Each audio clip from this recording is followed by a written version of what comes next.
Now the silver, it was silver futures was at 39. It touched 39 Friday night, or not Even the Friday night, live last market hit night.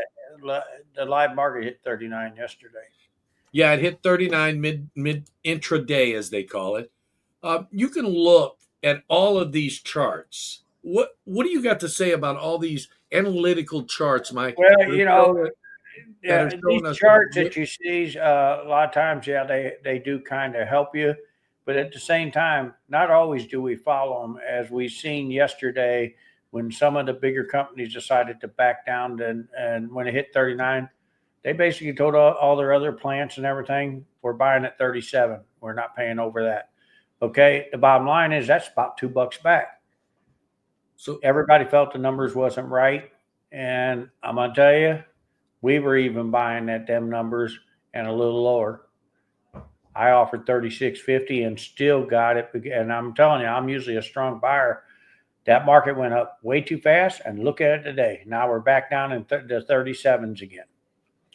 so now, yeah, we're at 37.74 bid on Kitco, 37.86 ask for silver, 33.29 30 But it dropped bid, lower than that today. 33.31 ask. That's what it is right now. It's about No, 88.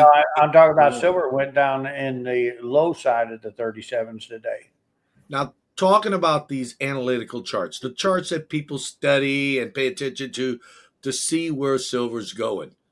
Well, I guess you could say sometimes charts aren't always right. You have to sometimes rely on your gut. You have to rely on what's happening in the physical market as well.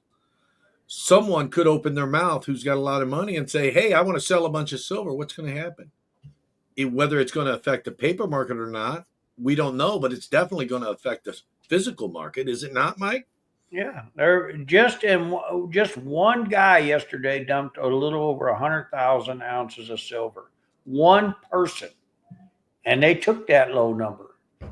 So guys, I really think in looking at all the charts, looking at and listening to analysts and everything else, I do watch videos. I do listen. I'm not saying we're 100% right all the time. We're wrong too sometimes, but I'm going to tell you this. One thing I do follow all the time is my gut. And I'm hearing these numbers closing out between 33 and 34 this year. I know some of you guys are hearing, oh, somebody said 45.